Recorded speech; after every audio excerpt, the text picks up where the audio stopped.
I want to say thank you to Sarah for the awesome introduction.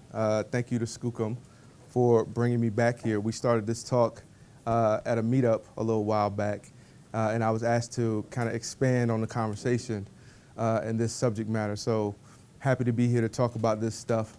I'm gonna do my little talk, and then after it's over, I'll open it up for questions. If y'all don't have no questions, I'm gonna ask you questions, but questions will get asked and answered while I'm here. So I want to start off with another question just to kick things off.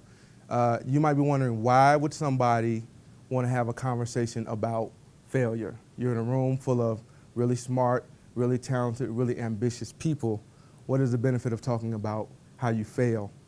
Well, especially if you work in digital, I've learned the people who succeed the most are the ones who learn fastest and then execute on it really quickly. And in my career, I've learned the most not through success. I really learned the most through failure. And so what I want to talk to you guys about are some examples of those things that happened to me in my career and what we took from it, and maybe share it with you so that you could benefit from it as well. So quick question. How many people here, be honest, love to fail? Y'all two are lying, so I'm going to talk to everybody else because I don't believe you. So to the rest of the truthful people in the group, y'all are like I was. I used to hate to fail. I used to see it as basically just a problem. But then you think about how things are in digital. And when we deploy products, we're literally trying to fail them. That's how we figure out if they're good or not. So eventually I had to start to redefine that word in my head. And once I redefined it, it helped me move past that. So first let's talk about some definitions. Merriam-Webster, those are the dictionary folk, they define failure this way: a lack of success, the omission of expected or required action, a falling short. A synonym for it is a mistake. Okay, I don't like that definition. I think it's too harsh. So Mike came up with his own definition: a lack of successes, a continual omission of expected or required action, to keep falling short. My synonym is to make the same mistake twice. So what is the real difference? The real difference is simply frequency. It's not what you're doing, it's frequency. Because after every mistake you make, there is a space between that mistake and the next project, the next action, the next thing.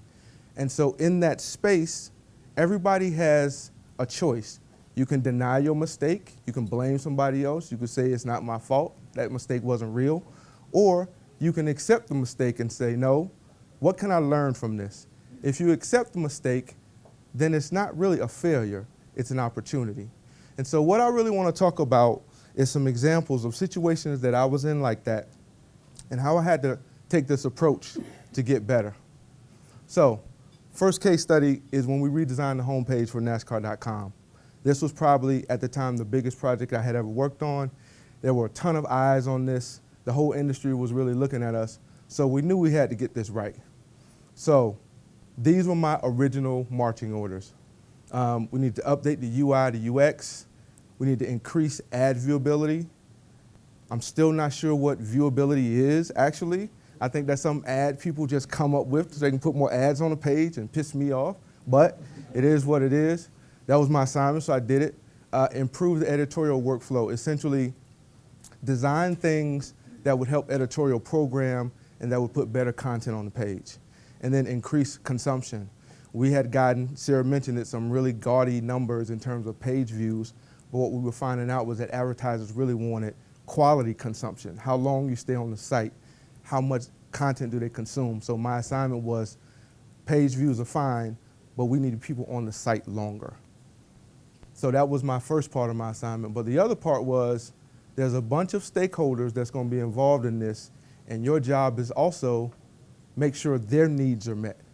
So I started talking to these folks, and I realized there were a ton of stakeholders, and they all had a ton of things they needed. So I got two parts. I got to fulfill my first part of my assignment, but also make all these stakeholders happy, synthesize their needs into this homepage, and make sure that it all works. So I get ready to start working, And in my mind as a designer, you need to prioritize what you're gonna do. Otherwise, it's all over the place. So I'm thinking, okay, this is a homepage of a professional website. The homepage is like the front porch. People that are coming are the fans, so you need to make the fans happy. You need to put some content on the homepage that they love. Editorials gotta program it, so you gotta make sure they can program it. Ad salespeople gotta make their money, so you gotta do their stuff too. Okay, fine. So this is my first list. But then the more you talk to people, the more the list seemed to change and the priorities seemed to change. One day you talk to folks and it's like, actually, no, this is the first homepage we're ever doing. You need to make these executives happy. Okay, I buy that. I don't want to get fired. Let me make the executive happy. But then you talk to people again and you're like, listen, this is the first homepage we're doing like this. Technology is going to be really important. You got to make sure you design something that dev can update, that they can modify really quickly and it doesn't take forever. So I go back and forth. I finally say, listen, I just got to get started and I'll figure it out along the way. I'm going to say one more thing. If you're ever putting a list together of stakeholders and prioritizing them, never put the executives at the bottom of your list. That is literally the worst list you can ever come up with. I'm showing y'all this because I'm trying to share with y'all. I'm deleting that out of this deck when we get done because that's a dumb list. So I get started. I make a decision and I'm saying, listen, I'm going to prioritize the fans' editorial development. Fans got to consume it, editorials got to program it, devs got to build it. Come up with a great look, come up with these really visual concepts, come up with these really big full-width components that are interactive, that have data coming all through it. They love it, editorial's confident they can program it, dev is confident they can build it, so we move forward. It's okay. I take this concept to the ad sales people, and they're like, that's cute, where are our ads? I'm like, they're right there on the page. They're like, no, this is not good viewability. You got to adjust the ads. And also, these full-width components that you have are going to block out background skins. We make hundreds of thousands of dollars off these skins every year. You got to change this. So I take this stuff, I make the adjustments to the ad sales, to what the ad sales people say they need, but now I got to take it back to editorial, make sure it still works for them. Take it back to dev, make sure they can still build it. Everybody's on board. I take it forward again to the executives. They're looking at it like, yeah, this is cute, but also there's not enough support to the industry. Where's the support for the tracks? Where's the support for the teams? Where's the branding for all of our different series? I have to adjust it again. Then I have to take it back to ad sales, make sure the ads are still right. Then I have to take it back to editorial, take it back to development. Finally get everybody on board.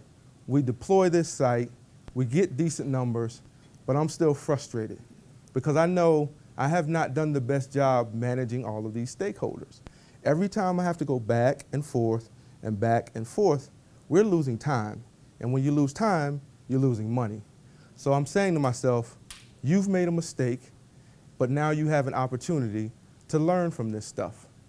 The next time they come to you for a big project, because they will, because you got numbers, what can you do? What adjustments can you make so that now, when you come back the next time, you're better off? I go and I think about it. And I really start thinking about how we could get better. And so these are the three things that I came up with.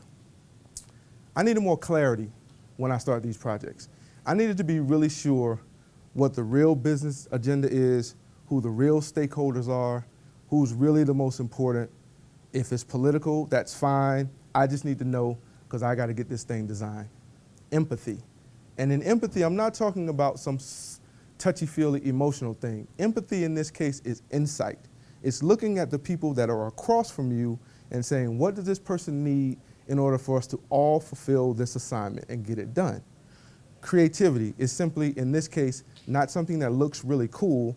It's a willingness to try new things, to be open to new processes, new technology, new design techniques. Over the course of the next several projects, we kind of work through this stuff. I get really focused and believe that this is a good thing to introduce. And so the next time they come to me to do the homepage, I'm armed with this stuff. I'm going to say, let's try and see if we can get it done. So this time, for clarity, before I pick up a mouse, before I pick up a pencil, before I go in that room with the dry erase wall and start drawing on stuff, we do a competitive analysis of all the professional sports leagues, NFL, NBA, MLB. How do they show their content? How do they blend editorial, ad sales, and all this stuff together? How do they make it all work? How do they make it fit together? Armed with that information, I started to do wireframes based on those concepts. But when I get done with the wireframes, I don't run out and do high definition mocks. I take them to the actual leaders, the people who could roadblock this thing, and walk them through these concepts. There was a ton of amazing stuff that I wanted to do that they blocked, but they blocked it at the beginning. That way, I don't go way down here or way down there and waste a bunch of time. We were focused from the beginning because of the stuff that we did. We changed how we did meetings. Every week, we would have a meeting with all of those stakeholders. I'm talking about everybody. Some of those meetings were a total pain in the ass because you got 12, 15 people all weighing in on what they need. It was difficult and it was clunky, but at the beginning, it worked because we all were on the same page and there was a place of truth, which was that meeting. Whatever was said in that meeting, there were some notes. Those notes came out, everybody saw them, so people were all held accountable. This was hard, but it saved a lot of time. Empathy, in this case, it means really collaborating with the dev team from the beginning. We went out and got technology, we got software, InVision, Sketch, so that we could make mocks and our dev guys could pull the information straight out of the mocks. We literally came up with a common language to talk to our dev guys, which was CSS. So now there's no move it a little to the left, bring it up, we need some padding at the bottom. I'm literally giving them feedback in CSS because what we found is when there is a common language, there's a common path. Otherwise, stuff goes all over the place. And again, just trying to design for the content team for what they really need and how they really want to program, not based on what I think works best. Creativity means, in this case, being open to new technology as well. My dev guys came to me and said, hey, there's this new stuff called Progressive Web App that will literally allow us to make a completely unique mobile experience, and we don't have to be handcuffed by responsive design anymore. I said, great, let's do it. I'll follow your lead, and whatever y'all say we need to do, that's what we'll do. That also allowed us to make the UI that we actually wanted, not that was dictated, and also we reworked how we did project processes and how we did mock reviews. Instead of having meetings, I'll throw an InVision link up on Slack. They'll give their feedback right then. I'll update it right there live on Slack, send it back. Saves a ton of time, saves a lot of hassle, and it moves the project forward. All this stuff sounds good, but it only matters if you get results, right?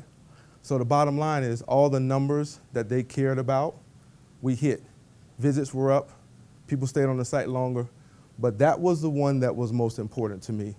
We were literally able, because of our better collaboration, to do a desktop and a mobile experience in less time than it took us to do the whole desktop experience the first time. So we won in that case. And that's a cool, interesting little story. But it's just a little story. In our industry, it's more important than just little individual stories. Because at the end of the day, this was just one guy doing one project that created one product. The real question is, can something like this scale? Can you take this and expand it beyond just a guy? What does that really mean? It means, can you, as an individual, use whatever you learned from this process and expand it to influence a team or a division or a company? I didn't know at the time, but I would get the opportunity to try to find out very soon. Because eventually NASCAR started to combine groups. The thinking is that we need a more cohesive message to our fans. So we're going to start combining divisions so that we can simplify what we're trying to say. Design was the first group they started with. We had designers on the platform side. We also had designers working in the marketing space, working really closely with our brand group, working with our integrated marketing group, working with the licensing group. So the idea was that if you bring these two groups together, now you have a stronger group that's got a cohesive message that can bring all these expertises into one space, and our products and everything else we do with the fans will be better. So that's who we became, NASCAR Creative Design. And I was tasked to lead this group. This is what my life used to be like when I was first on the platform. We had some interesting people. We had some really important folks that we had to take care of. This new group, our clients grew exponentially. We were tasked with providing creative services for all of NASCAR. You're talking about 25 to 30 different groups that we have to take care of. and not just any kind of creative. These people wanted best-in-class creative. They wanted stuff that would help them hit their numbers, meet their strategy, meet all their marketing goals. So I'm looking at this situation like, okay, I know these guys are talented, but this has to be managed really well. I have to really manage this group. Otherwise, this is going to be a failure. And I'm looking at my group. It's a very diverse group. You're talking about a group that's 50% female, 50% male. I got black people, white people, Latinos on my group. I got married people with kids starting CMS this year on my group. I got people just out of college on this group. Up north, down south, Midwest, whole nine. So I'm looking at this group and saying, I have to really relate to this group. I have to let them know I get what it's like to be a designer in that chair with all these people coming at you all the time. I leaned into empathy really heavily. I made sure they understood that you could talk to me about any of the problems that you're going through because I've been there. The other reason I leaned into it heavily is because I know just around the corner is the biggest event we have in NASCAR called the Daytona 500. If I don't get these guys together soon, it's going to be a disaster. So just so y'all can see like what Daytona 500 means to NASCAR, I want to show you this video really quickly. On February 17th, the stage will be set for racing's greatest day. A day to witness history, to feel the intensity, make lasting memories, and be on the edge of your seat. This is the day you've been waiting for. This is the Daytona 500. The greatest race awaits. Experience the Daytona 500 in person. Guarantee your seats before they sell out at Daytona500.com. Okay, so this is like the Super Bowl for NASCAR. But here's the thing you need to understand to really understand why this was significant for my team. We do Daytona 500 the first week of our season. So we put our Super Bowl first. So now let's say my team gets together in the summer, okay? Let's say the season goes on through the summer, through the fall. We have a break around Christmas time, and then we come back in January. Daytona 500 is maybe mid-February. So we literally have about 6 weeks to get ready for the biggest event in NASCAR. I got a brand new team. We just got together months ago. We're not really gelled yet, or if we are, I don't know yet, but we're about to find out. So we come back to work, 1st of January, everybody's looking at us like, oh, y'all got this brand new big old group with all these people. Y'all ready for all this work. So they hit us up immediately. Ad sales come to us and they're like, we got 20 new sponsors. We need 20 new ads in 20 different sizes, and we need them joints yesterday. BizDev comes to us and they're like, we got a $500,000 proposal and we need a 200 slide deck. And we don't have no copy and no photos and no creative direction. And we need that stuff yesterday. Oh, by the way, we're kind of proposing that we're going to do this franchise. So we need y'all to make a little logo or something. We don't really know what it looks like. Just throw a logo together and make it for us. And we need all that stuff yesterday. Brand comes to us and be like, first of all, why y'all making logos? Y'all don't get to make logos. We make logos. So take that logo out the deck. That's number one. Number two, we got a bunch of new stuff that we're doing for Daytona 500 as well. We need you to execute that stuff on all of our channels, social, print, broadcast, digital, the whole nine. And we need them when? Yesterday, exactly. Platform people, that's the people who run NASCAR.com. They come to us and they're like, you know those driver pages we got with all those headshots for all those drivers? All that stuff is old. We got to change that stuff all by Daytona 500. So y'all need to go to Media Day in Charlotte and Daytona, collect all the photos, cut them all out, resize all of them, package them all, send them to us, and yeah, we need to send them to our mobile app people too, because we got the driver pages on that too, and we need all that stuff when? Exactly. Events group. You know, we got a bunch of stuff happening in Daytona 500 because we got a bunch of events. We're going to have big wigs and all that stuff. So we need y'all to make all these invitations. We don't know what they look like. We don't have the copy yet. We don't have any photos yet. Y'all designers, y'all like digital magicians. Y'all just make all that stuff happen. And we need that stuff yesterday. Marketing, we need the stuff yesterday. Social, yesterday. Editorial, yesterday. Executives come to us and are like, sir, I'm going to be in the Daytona 500 VIP meeting and I need a 100 slide deck. I'm lying, it ain't 100 slides, what? A lot of slides, and I need that stuff not yesterday, I need it last week. So I'm looking at my team. My team's looking at me. They're like, what happened? We were not prepared for this. We got the work done, but morale was low. Everybody worked way too late. They worked way too hard. The work wasn't distributed evenly. Some people did way more work than they were supposed to do just to get it done. And all that stuff was my fault. I had not set expectations for my team. I had not put processes in place to deal with all this extra work. I had assumed, because we all been through Daytona 500 before, that we could handle it. But I didn't estimate what the combined businesses, all on one team, all at one time, would really do. So I failed in this moment. And I knew if I didn't correct it soon, this whole experiment about putting this team together was going to be a failure too. So I had to really think about, what did I miss? And I remember something that I heard a pastor say one time, which is that new levels bring new devils. What did he mean by that? It means when you go to the next level, the stuff you used to do is not going to work, because the challenges you face on the next level are going to be completely different than what you did before you got there. And if you don't remix your skills to account for this new stuff, you're going to fail. So for example, remember I talked about how I leaned into empathy. I really tried to make sure I related to my team and show them that I was one of them. That was part of the job, but that wasn't the whole job. When you're somebody like me and you spend a lot of time thinking like that, you get caught up in what it feels like to be in that chair as a designer, getting all this stuff coming at you, 3,000 plus projects in the course of a year. And you're thinking like that all the time, but you miss things. I forgot I was not brought in just to relate to this group. I was brought in to lead this group. That's not the same thing. My job was to, yes, relate to them, but also think at a higher level. When you go to a higher level, you have to think at a higher level. I was still thinking like a designer, not like a leader. And so when I thought about it and stepped back from it, I had to ask myself a serious question. How is it that you could be responsible for the team that provides services to 25 to 30 different groups in NASCAR?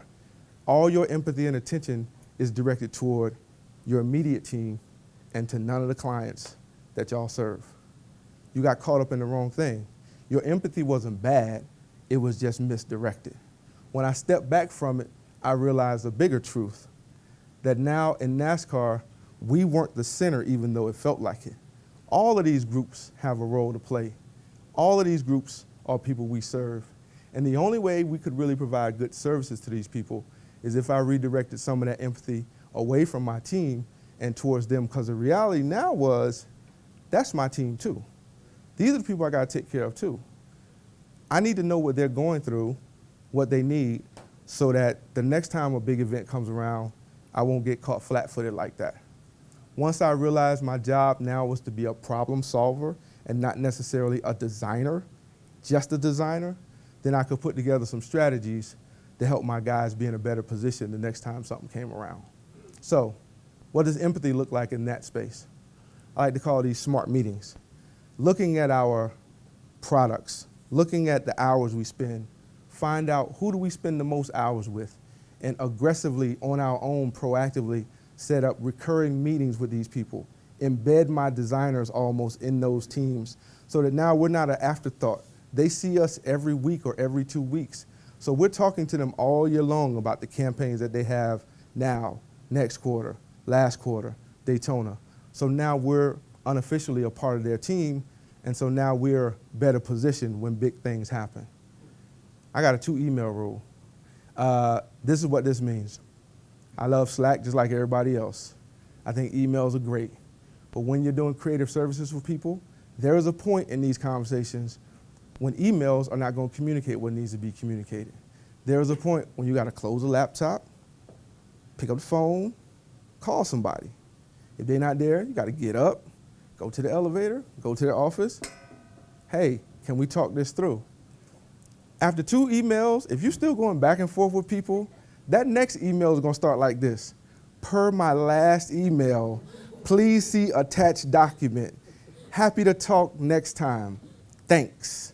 And it's not even going to be that happy corporate thanks with exclamation point. It's going to be thanks, period. Or it's going to be thanks, ... If it's like thanks, ... you done lost the whole account. You can forget it. It's a wrap. So I tell my guys, after 2 emails, if you haven't worked the stuff out, go talk to people.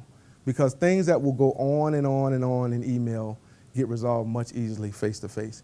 That's how you get real empathy, a simple conversation. So even though I redirected a lot of my empathy towards my clients, I still had to be open with my guys, right? Creatives in particular need the flexibility to work how they work. These laptops, they go wherever you want them to go. We got this stuff called Wi-Fi. You can work wherever you need to work from. My thing is, as long as you're getting the work done and it's quality, I'm good. We have some clients, like our social media people, who work all day long, all weekend long. They cover events. So my guys who cover that stuff, it's not a 9-to-5 job. If you have to eat 12, 14, 16 hours on Saturday, I'll give it back to you next week. Because I'm telling you, the worst thing in this space, burnt out people create trash work. So you got to give people the space to refresh themselves so they can do the best possible work they can. Clarity. In this space, in this case, it means our creative brief has to really reflect all of our clientele, not just the old people we had. We have folks that require different things. They need different specs. Our creative brief needs to encompass our new business, not our old business. And then once we get a request, the designers are responsible for that whole project from front to back. We don't have a traffic manager or a project manager between them and the client. Once they get it, it's theirs, from the time it starts to the time it ends. If there's reviews, you do it. If there's updates, you do it. If there's some ideation, you set up a meeting. You go see the person. You make sure it's right. When it goes out the door, you need to make sure that they're happy with it and it gets done the way it's supposed to. It's a gamble to put that much responsibility in people's hands, but when you do, they're more passionate about it and they take ownership of the things that they really like. So once you do all that stuff, you develop trust with all these clients that I've been ignoring for the last 6 months. Then now they let you do more stuff with them. You're freer to work with them. So for example, we embedded our guys with the licensing group and the brand group, and at some point they had this idea of, let's make some streetwear that's NASCAR branded, that's more geared toward the casual fan. So we put together these new concepts that took our NASCAR branding and reworked them in different ways. But we still relied on some of the old classic NASCAR looks too. We just flipped it and gave it a more vintage look because vintage is hot right now. We did some other things too. I'm gonna show you a couple clips of some things that we do in social media, as well as some art direction we did for a campaign called NASCAR Next, which is geared toward younger casual fans as well. These clips are really short though.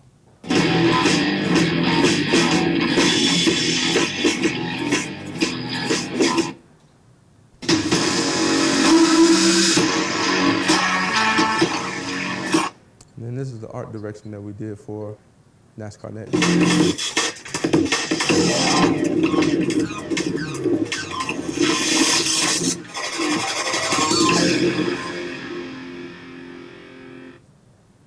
So here's the thing, these guys were always super talented from jump. They've always been able to do amazing work. The only thing I did was basically give them the space to do the work without having to worry about all the tension that comes from mismanaged clients. That's really my job, to create a space for them to make amazing work. But all this cool looking stuff doesn't really matter if you don't get numbers. That's the key to our business. So the question becomes, did we get results? We absolutely did, here too as well. So we did the most projects that we ever did, almost 3,700 projects for that year. Our hours were up 8%, almost 14,000, almost 15,000 hours. And the biggest thing, our savings for NASCAR were up 8%. So in that year, we almost saved NASCAR $2 million, in the sense that if all the work that we did had been taken out of house to an agency, it would have probably cost NASCAR $2 million. So we did all this amazing work. They did all this amazing work. I made it easier for them to do all this amazing work. And then people started to notice. Eventually, we got an award for some of this work. This is the marketing campaign that we executed for the playoffs. We got a bronze award from the Indigo Award Group.